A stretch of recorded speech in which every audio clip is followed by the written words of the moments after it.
Para la mayoría de la gente, Sun Tzu es un nombre asociado con campos de batalla, generales y memes de estrategia compartidos por emprendedores que ni siquiera lo han leído.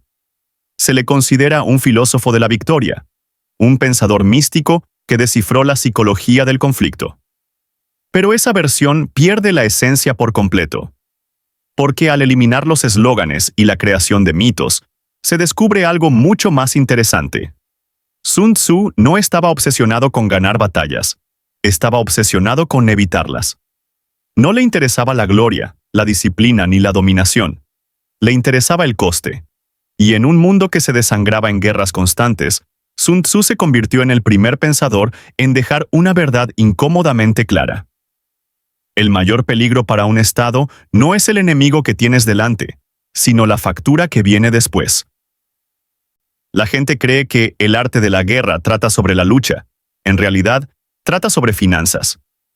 Bienvenido a The Financial Historian, donde el dinero, el poder y la historia colisionan. Y nada es tan simple como parece. Para comprender el genio financiero de Sun Tzu, hay que comprender la época en la que vivió, porque sus ideas no surgieron de la nada. Nacieron en un mundo que se derrumbaba bajo el peso de sus propias ambiciones. China, a finales del período de primaveras y otoños y principios de la era de los reinos combatientes, aproximadamente entre los siglos VI y V a.C., era un paisaje de reinos fracturados, cada uno convencido de que podía unificar el mundo y cada uno vaciando sus arcas para intentarlo. La guerra era constante. Se formaban y se deshacían alianzas. Los ejércitos crecían cada década, pasando de duelos de carros aristocráticos a movilizaciones masivas de infantería que requerían alimentos, metal, líneas de suministro e impuestos a una escala que ninguna generación anterior había imaginado. Los estados no solo libraban batallas, estaban llevando a cabo pruebas de estrés a gran escala de sus economías. Cada vez que un rey enviaba un ejército al campo de batalla, estaba pidiendo un préstamo con garantía de su futuro. Y con demasiada frecuencia, esos préstamos vencían. La mayoría del público occidental imagina la guerra antigua como táctica y heroica, pero en este periodo, la guerra era logística antes que cualquier otra cosa. En el momento en que un ejército se movía, el contador empezaba a correr. Se necesitaban carros, grano, caballos, artesanos, armeros, cocineros, herreros, porteadores, y a todos ellos había que pagarles o alimentarlos. Una campaña que durara más de unos pocos meses podía llevar a la bancarrota a un estado pequeño. Una campaña que durara más de un año podía llevar a uno más grande al colapso. Y como estos reinos estaban atrapados en un ciclo de inseguridad, seguían luchando de todos modos. Era una carrera armamentística antes de que el mundo moderno inventara el término, y estaba llevando a todo el sistema político al límite.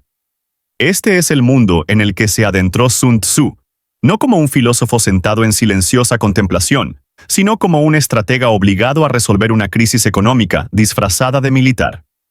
En Occidente, lo idealizamos como una especie de antiguo consejero delegado, pero en realidad era más bien un gestor de riesgos.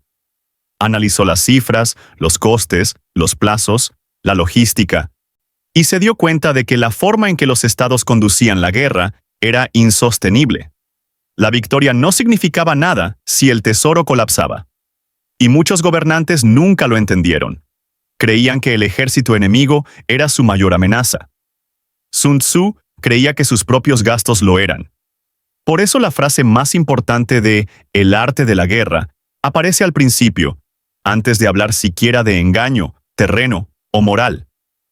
Dice: la guerra es de vital importancia para el Estado. No es gloriosa, no es honorable. Vital, es decir, peligroso, disruptivo y capaz de destruir la misma sociedad que dice defender. Dedica el resto del libro a explicar cómo mantener la guerra contenida, controlada y lo más económica posible. Y lo hace de una manera que revela su verdadera obsesión: minimizar la exposición financiera. Incluso sus ideas más famosas resultan ser principios económicos disfrazados.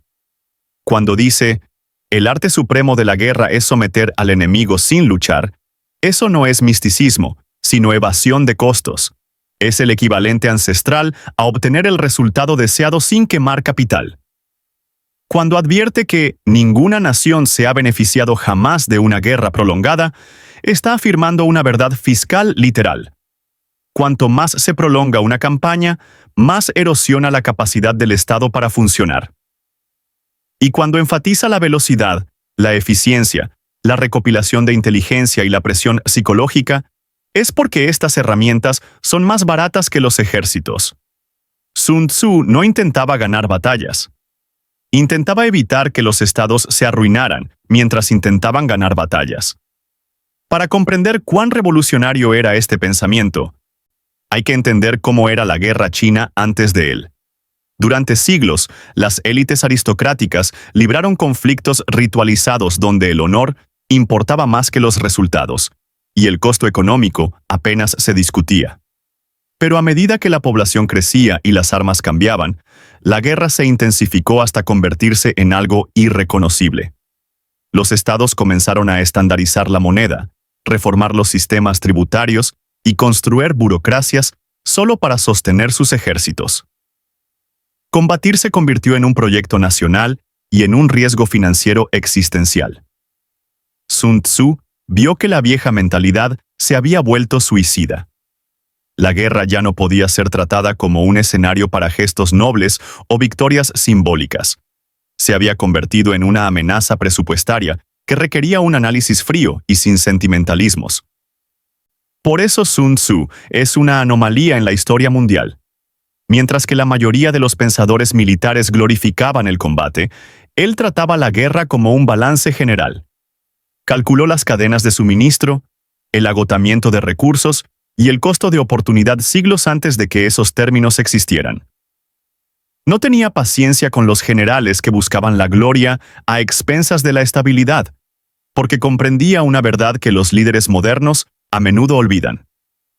Cada decisión en el campo de batalla es, en última instancia, una decisión sobre la solvencia nacional. Y si calculas mal, no solo pierdes soldados, pierdes el Estado. Cuando finalmente te sumerges en el arte de la guerra desde esta perspectiva económica, el libro deja de sonar a poesía antigua y empieza a sonar como una hoja de cálculo. Sun Tzu inicia su tratado enumerando los 5 factores fundamentales que determinan el resultado de la guerra, y bajo el lenguaje filosófico se esconde una simple verdad. Se trata de variables de coste. La ley moral, cielo, tierra, el comandante. Método y disciplina no son categorías místicas. Son categorías de gestión de recursos. Se pregunta, ¿qué requiere esta guerra? ¿Cuán estable es tu estado? ¿Cuán resiliente es tu gente? ¿Con qué eficiencia puedes moverte? ¿Cuán disciplinada es tu administración? Realiza una evaluación de riesgos mucho antes de que existiera esa frase.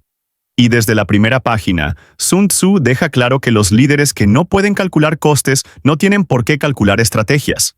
Por eso, gran parte del libro trata de logística en lugar de heroísmo.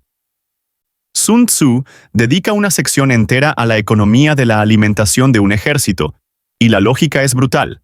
Cuando tu ejército está a 20 millas de casa, pierdes el precio de 100 medidas de grano. Su argumento es obvio.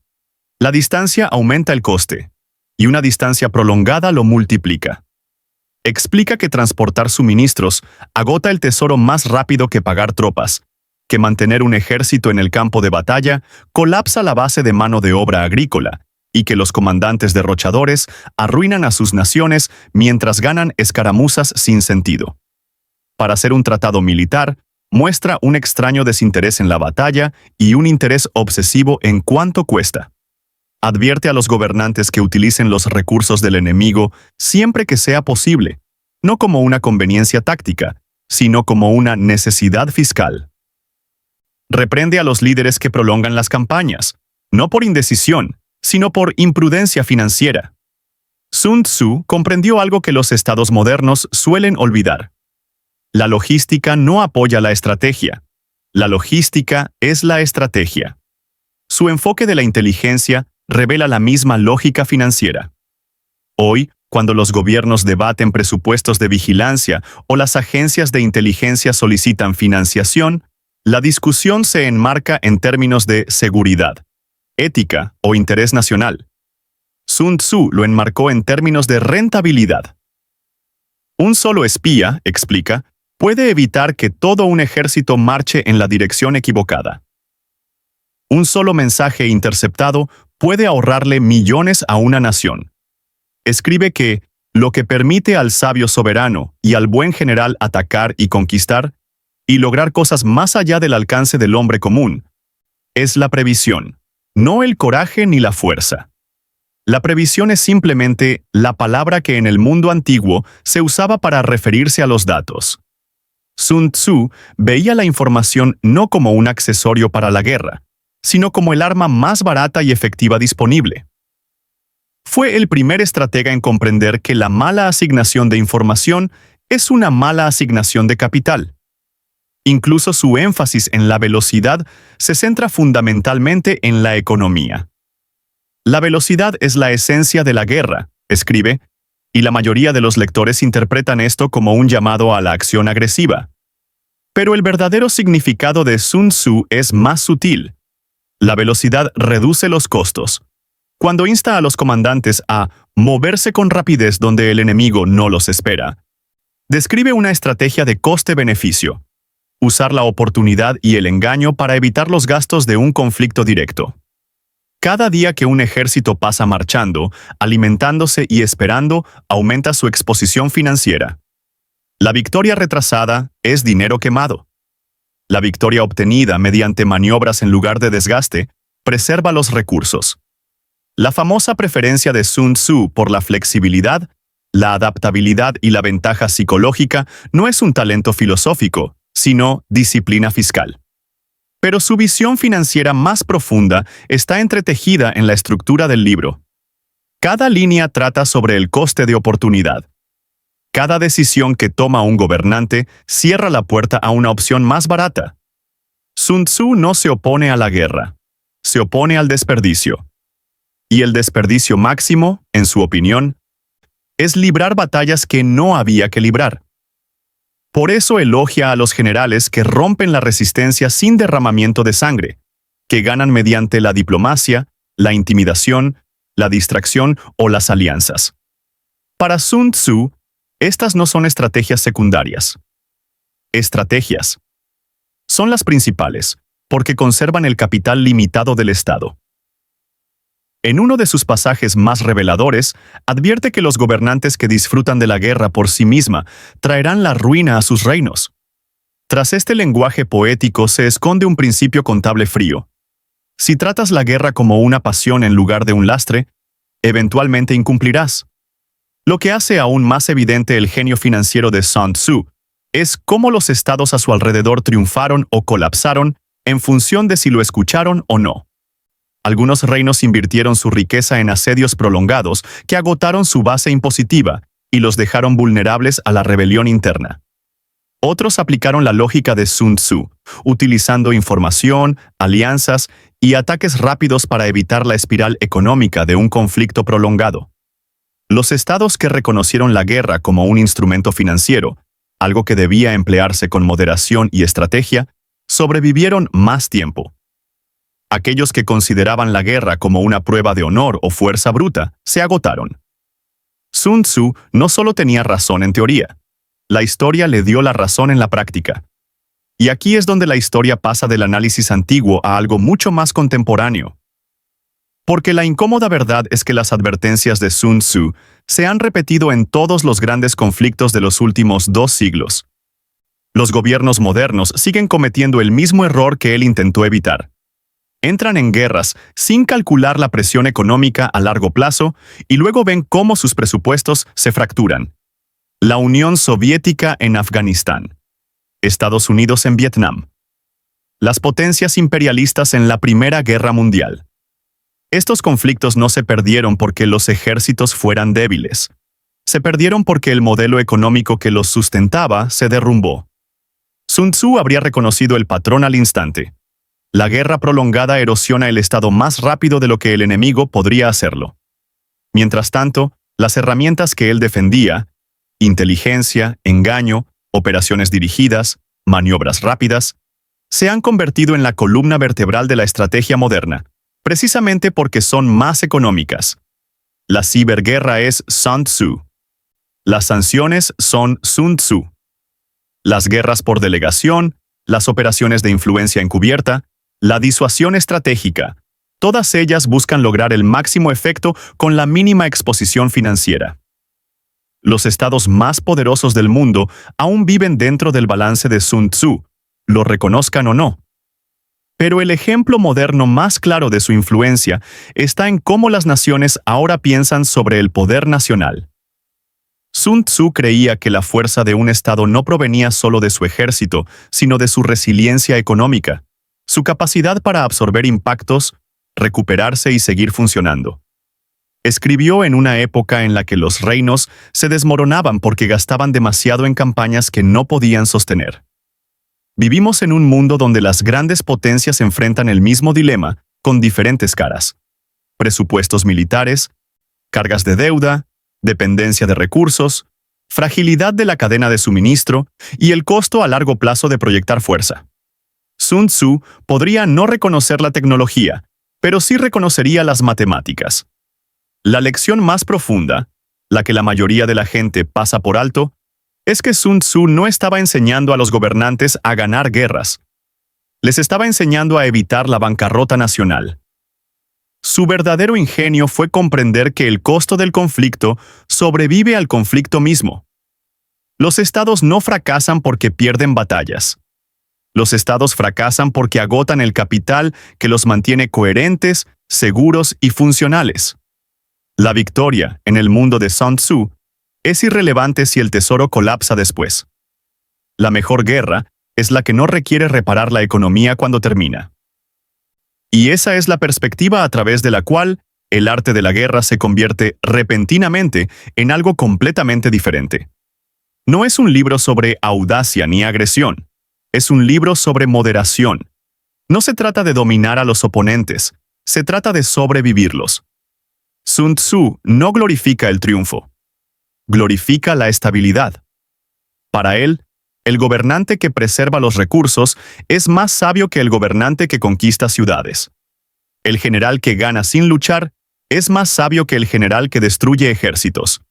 Y el Estado que sabe cuándo no actuar es más fuerte que el que actúa por orgullo. La filosofía de Sun Tzu no es la filosofía de un guerrero. Es la filosofía de un administrador. Alguien responsable de mantener la solvencia a largo plazo de la nación. Al final, el genio financiero de Sun Tzu radica en su negativa a separar la economía del poder. Comprendió que ambos son inseparables, que la guerra es simplemente la decisión política más costosa que un Estado puede tomar, y que el gobernante que calcula mal su costo firma su propia sentencia de muerte. Su mensaje es simple, inquietante y eternamente relevante. La fuerza no se mide por la fuerza con la que se golpea, sino por cuánto se puede permitir golpear. Y la historia demuestra que cuando los sistemas financieros colisionan, no es la nación más valiente la que prevalece, sino la más disciplinada económicamente. La historia no se repite, pero si no la entiendes, te costará lo mismo. Si esto te dio una nueva perspectiva, suscríbete. La historia tiene las respuestas.